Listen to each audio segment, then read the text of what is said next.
Que la paix du Seigneur soit avec vous, mes amis. Bienvenue sur le plateau d'United Transformation.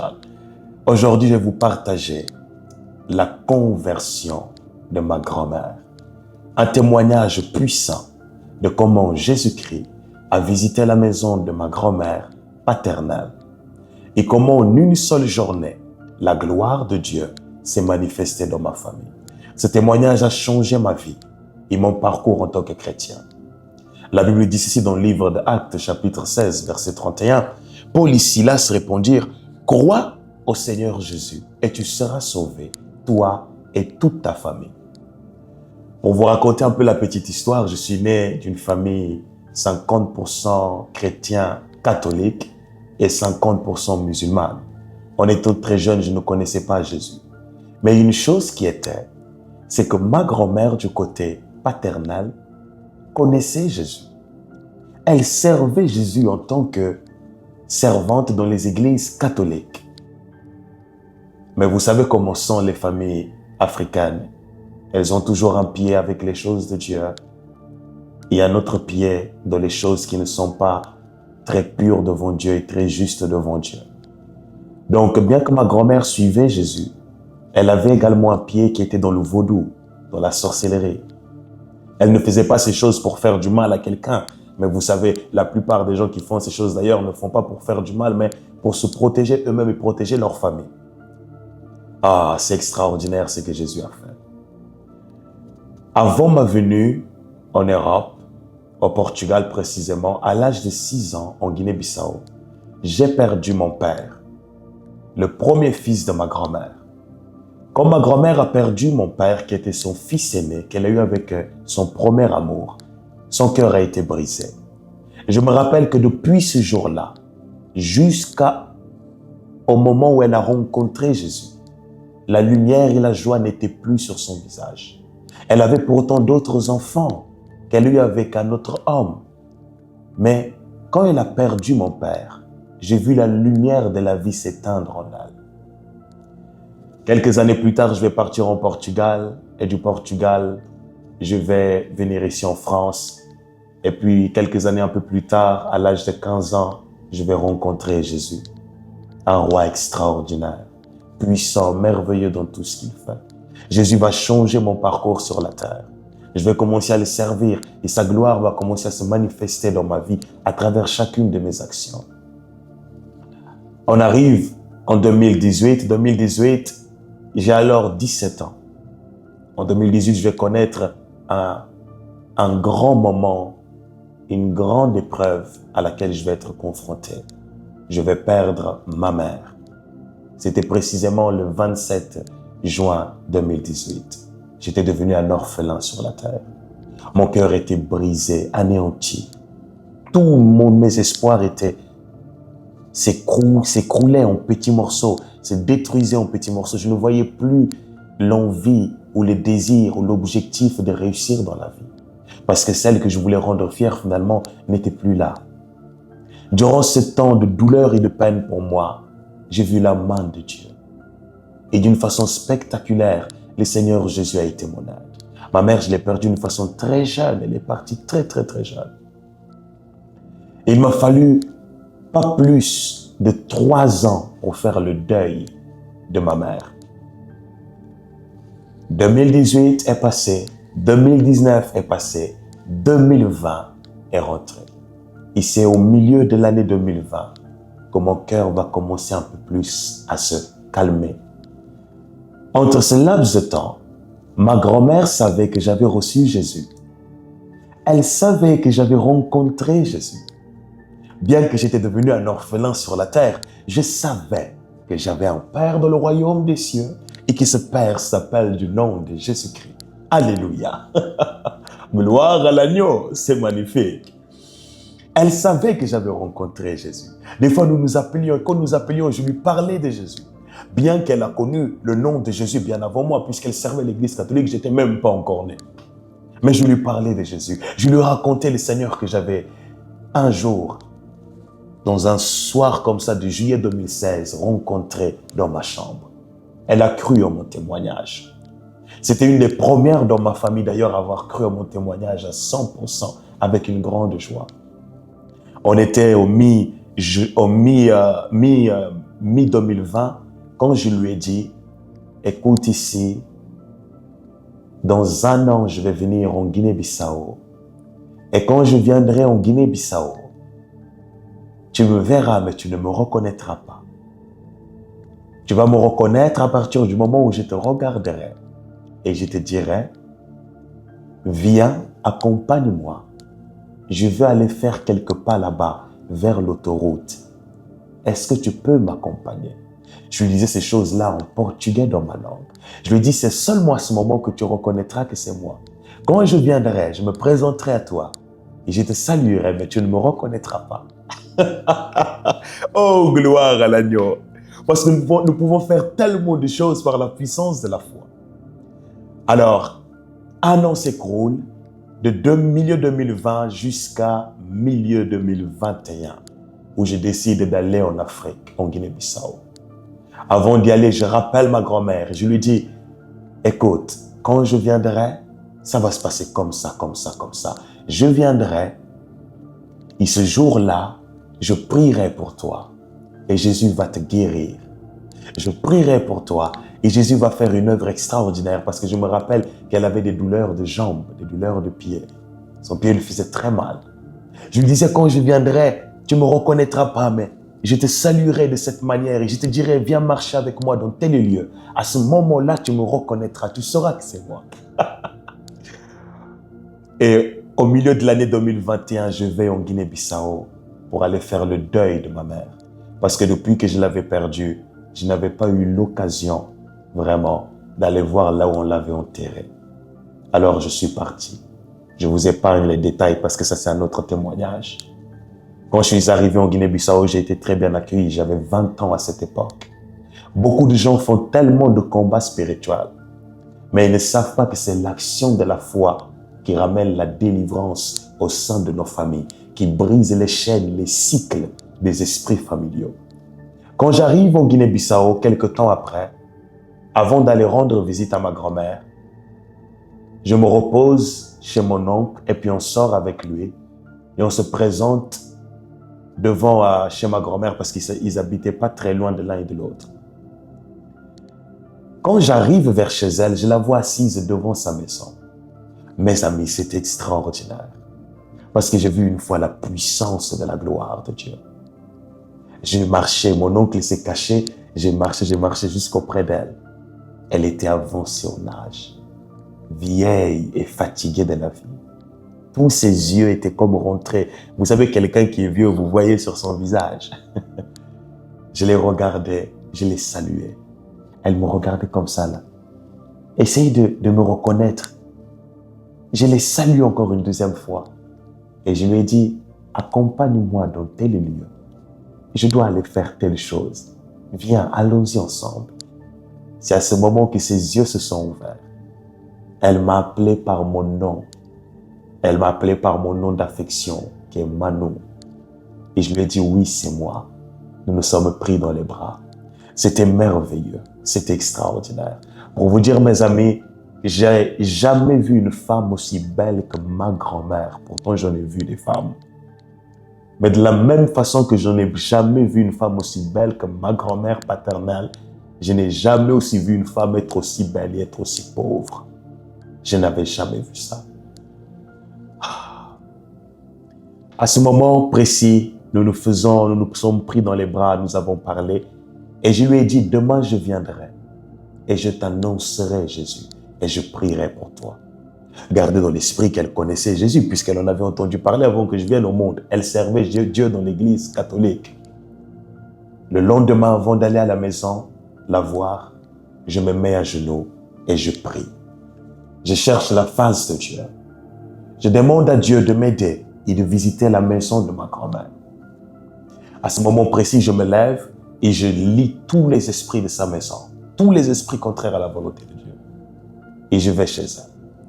Quand j'arrive chez elle, par la grâce de Dieu, nous nous mettons, je ne sais plus comment on appelle ça, on n'était pas devant la maison, mais on était derrière la maison, on était assis derrière la maison. Donc je m'assois, ma grand-mère s'assoit, ils sont en train de préparer à manger, peut-être vers l'heure de 13h, 14h, Par la grâce de Dieu, Dieu a fait que ma tante soit là. Je regarde ma grand-mère qui est assise devant moi. Quand je la regarde, je ne saurais pas vous expliquer comment l'Esprit Saint a jailli en moi en ce temps-là. Comment le feu de l'onction de Dieu a jailli dans mon cœur. Je n'avais que 20 ans. Mais l'Esprit de l'Éternel était plein sur mon âme. Déjà, je la regarde, je lui dis, qu'est-ce que tu veux que Jésus fasse pour toi? Elle était tellement fatiguée, épuisée. Elle m'a dit, papa, je suis fatiguée. Oh my God. Vous savez, il y a ce passage que nous lisons dans le livre de 1 Samuel, où par exemple, quelques rois ont voulu faire la guerre à Israël à l'époque du roi Saül, avant que ce soit David qui devienne roi. Saül, en son temps, il a entendu qu'un tel roi, j'ai oublié son nom, était descendu, il voulait faire une ignominie, une opprobre à Israël. Quand il a entendu cette parole, son cœur a frémi. Il fut saisi d'une violente colère par l'Esprit de l'Éternel.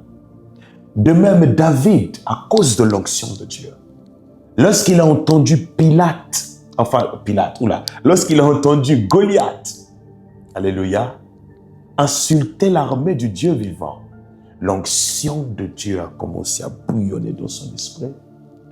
Quand il m'a dit, je suis fatigué, j'ai entendu les cris des années de sa vie. À ce moment-là, je le regarde, je lui dis, Jésus va t'aider. Alors, en ouvrant la bouche, je lui ai raconté le témoignage de l'agneau. Comment Jésus s'est révélé à moi. Comment il m'a transformé. Comment j'ai vu sa main dans ma vie. Comment sa puissance s'est agie en moi. Je lui ai dit la chose la plus belle que j'ai vue en France, à Paris. Ce n'est pas les hauts tours, les buildings, les belles maisons, mais celui que j'ai rencontré, Jésus. Je lui ai expliqué comment Jésus m'avait guéri du perte de mon père et de ma mère, des blessures que je garde dedans de moi. Je lui ai dit aussi qu'il pouvait, elle aussi, la recevoir. À ce même moment, je regarde ma grand-mère et je vois qu'elle a une perle dans sa main droite. Ceux qui viennent des familles africaines savent quelles sont ces choses ici. Pendant que je vais jouer à la perle, je dis, mais c'est quoi cette perle-là que tu as? Ma tante répond, oh, ton arrière-grand-mère, c'était une voyante. Et elle travaillait en tant que voyante. L'esprit qui travaillait avec elle, lorsqu'elle est morte, a commencé à réclamer ta grand-mère dans cette maison tous les soirs. Cet esprit faisait des bruits. Cet esprit, des fois, bougeait les choses, bougeait les meubles. Des fois, cet esprit rentrait dans l'un des petits frères de mon père.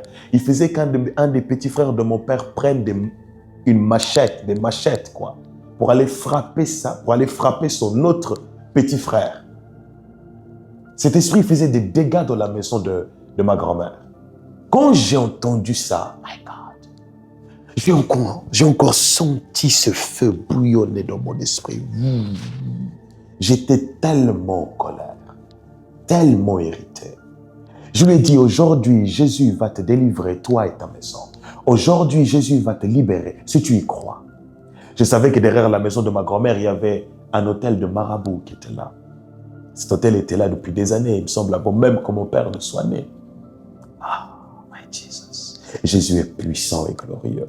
Si vous lui faites confiance, vous n'aurez jamais à rougir. Je lui dis, OK. Et elle m'explique que non, la perle que ma grand-mère a, ce sont les gens du village de ma grand-mère qui sont venus de sa tribu, qui sont venus tuer des vaches, faire des sacrifices, des rituels spirituels, pour calmer l'esprit qui la réclamait. Et ils ont mis cette perle sur sa main et ils l'ont consacrée en tant que voyante, bien qu'elle n'a jamais exercé.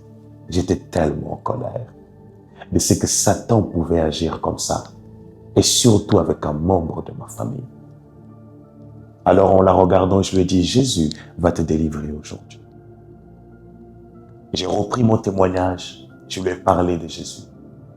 Depuis la Genèse jusque dans le livre des Évangiles. Et Dieu a ouvert le cœur de ma grand-mère. Alléluia. Elle m'a écouté. Elle m'a écouté avec tout son cœur. Quand elle m'écoutait, je donnais gloire à Dieu au-dedans de moi. À la fin, je lui ai dit, crois-tu que Jésus est le Fils de Dieu? Elle m'a dit, oui, je le crois. Crois-tu que Jésus peut couvrir tous tes péchés? Elle m'a dit, oui, je crois. Je dis, crois-tu que Jésus peut te délivrer de toute puissance occulte?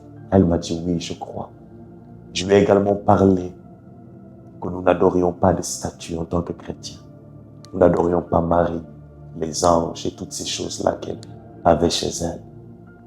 Et dès l'instant où elle a fait la prière avec moi, où elle a reçu le Seigneur, la gloire de Dieu est descendue dans sa vie. À ce moment-là, je savais que Satan n'avait plus aucune autorité sur elle. Alors je me suis mis debout. Alléluia! Gloire à l'agneau, mes amis. Gloire à l'agneau, c'est magnifique. Si seulement les hommes ne limitaient pas Dieu. Oh, si seulement ils ne limitaient pas sa puissance. Je me suis levé d'un bond. Ma tante me regardait. Je lui ai dit, aujourd'hui, l'Éternel délivre ta maison, ma grand-mère. J'ai pris un sac et je suis allé derrière la maison. Il y avait cet hôtel de marabout qui était là. Cet hôtel de rituel. J'ai pris ça avec ma main au nom de Jésus. Les deux me regardaient stupéfaits. Ma grand-mère me regardait et elle croyait dans son cœur parce que je pouvais voir dans ses yeux les longues de la foi. L'éclat de la foi, my God. Je prends ces choses, je les mets dans un sac. Ma tante commence à pousser des cris parce qu'elle pensait que j'allais tomber là et mourir. Comme vous savez que les esprits sont impolis en Afrique. Elle pensait que non, ils vont le frapper et puis il va tomber raide là. Ma tante poussait des cris. Elle me disait, Manon, arrête ce que tu es en train de faire. Si tu n'arrêtes pas ce que tu es en train de faire, je vais appeler ton oncle pour dire ce que tu es en train de faire ici. Parce qu'elle s'inquiétait. Je lui ai dit, tu ne connais pas la puissance de Dieu, la puissance de Jésus. J'ai pris ces choses avec ma main et j'ai fait 7 pas derrière la maison de ma grand-mère. Oh, alléluia. C'est avec émotion que je vous raconte ces choses. Ma tante essayait par tous les moyens de m'arrêter. J'ai dit à ma grand-mère, crois-tu en la puissance de Dieu? Elle m'a dit, oui, papa. Tous ces mots, c'était, oui, papa. Oui, papa. Oui, ma grand-mère m'appelait comme ça. Et quand j'arrive, je fais 7 pas derrière la maison de ma grand-mère et je prends du fumier. Vous savez, l'herbe sèche. Et quand je prends du fumier, j'essaye d'allumer le feu sur ces choses. Je l'avais retiré les bagues, la perle qu'elle avait aux mains, toutes les choses qu'on l'avait mises sur elle. J'avais mis ça sur ce sac. Il y avait des objets durs sur ce sac. Quand j'ai fait 7 pas et que j'ai pris du fumier, j'ai mis le fumier dessus et j'ai essayé d'allumer le feu. La première fois, pouf, le feu n'a pas pris. À ce moment-là, ma foi était ferme parce que l'Esprit du Seigneur était sur moi. Mais ma tante a poussé un cri. Mano, arrête ce que tu es en train de faire. Sinon, je vais appeler. Elle voulait qu'on m'arrête. Je dis, fais attention.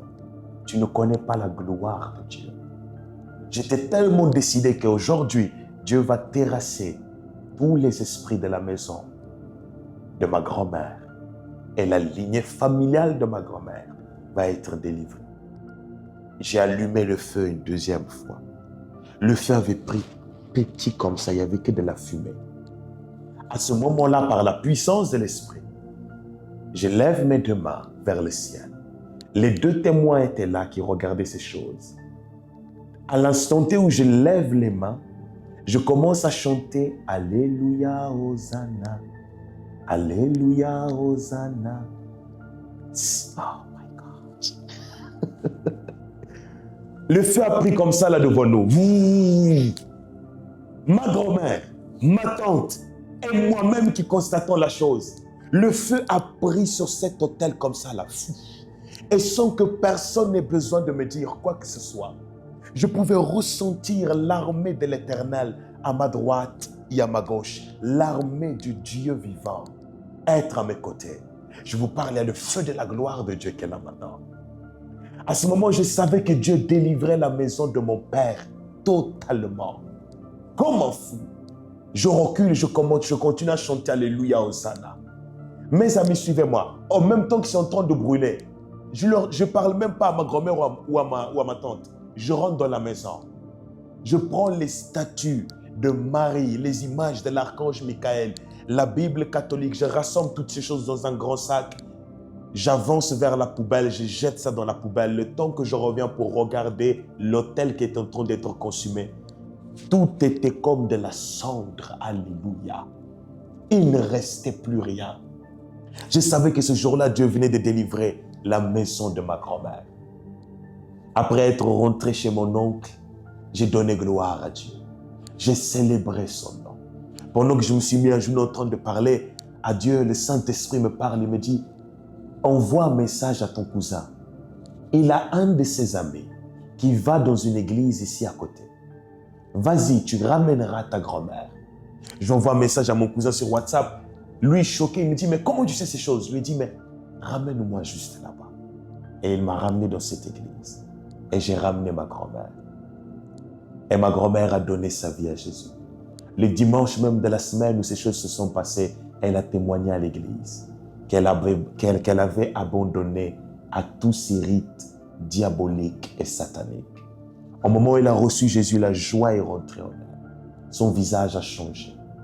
Ce dimanche-là de cette semaine, toute l'église où nous nous sommes rendus ont prié pour ma grand-mère. Elle a reçu Jésus. Elle a reçu le baptême du Saint-Esprit. Quelque temps plus tard, je lui ai acheté, quelques jours, 1-2 jours plus tard, je lui ai acheté la Bible. Je lui ai donné la Bible. Elle a commencé à lire la parole de Dieu. Je suis retourné ici en Europe et bien plus tard dans son parcours, elle va se faire baptiser. Elle allait à l'église tous les jours. Oh, gloire à l'agneau. Elle ne manquait pas les cultes, que ce soit dans les semaines ou le week-end. Ma grand-mère voulait vendre maintenant la maison familiale où elle était pour aller construire une église dans son tribu. 2 ans après qu'elle ait reçu Jésus, vous savez, excusez-moi, dès qu'elle a reçu Jésus, l'esprit qui faisait des bruits chez elle, qui la réclamait, ne s'est plus jamais présenté. Les soucis qu'elle avait avec ses enfants, qui des fois, un de ses enfants des fois pouvait être possédé par cet esprit, prendre une machette pour aller essayer de frapper son autre frère. Cet esprit ne s'est plus manifesté au milieu d'eux. Dieu les a chassés. Dieu les a liés et jetés dans le feu de l'enfer. Ma grand-mère a reçu le Fils de Dieu. Elle voulait vendre sa maison pour aller construire une église en Guinée-Bissau. Vous savez quoi?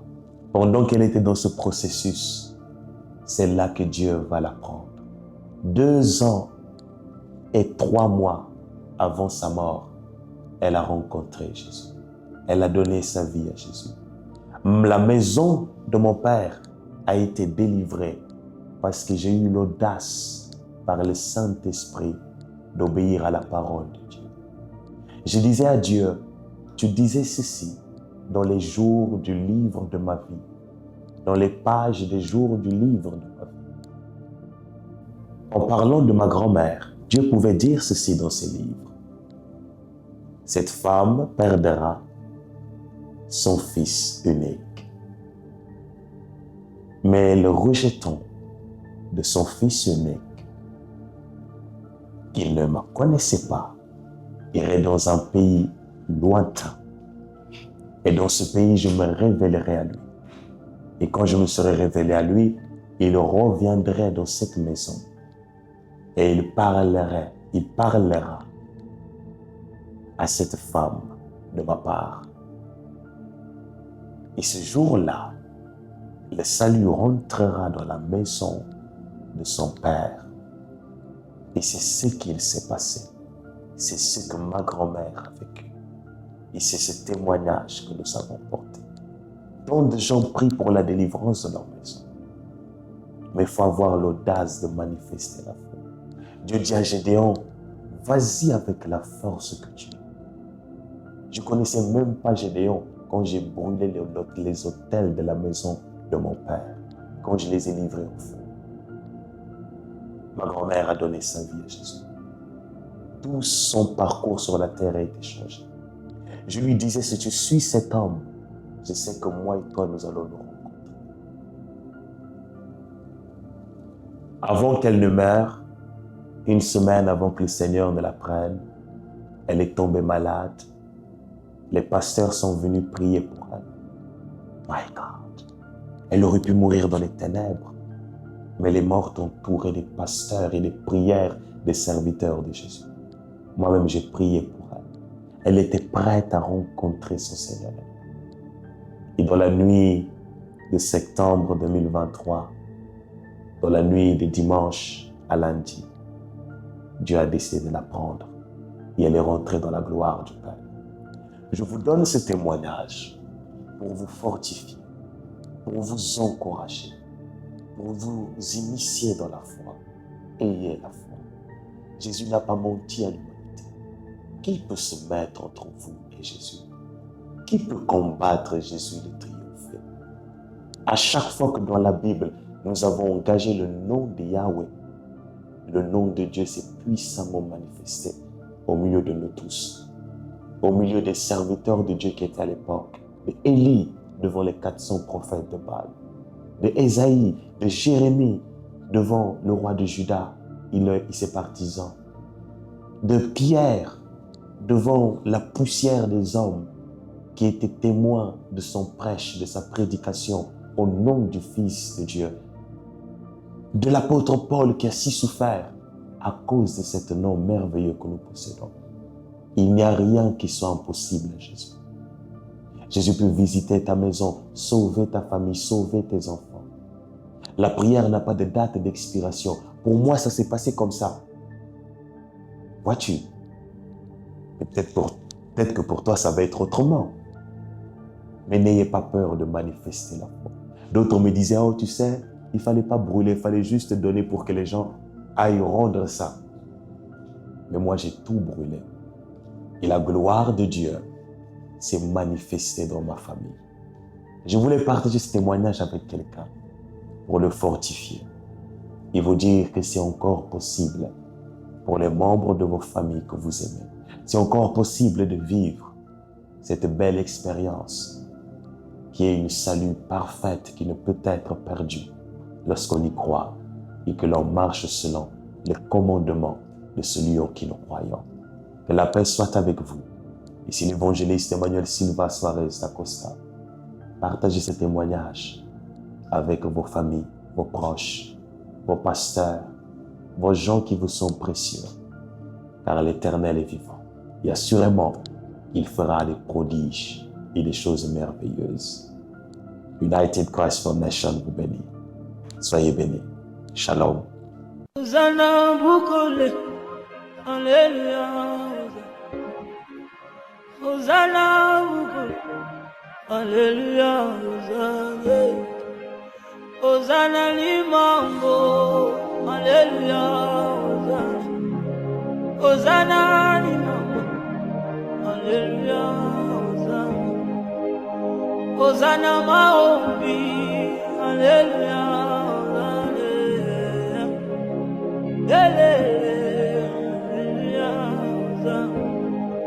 Navanda kinangae asabi melingayo alo dinangae dambazalina yo Navanda kinangae asabi melingayo alo dinangae dambazalina yo Pasola lole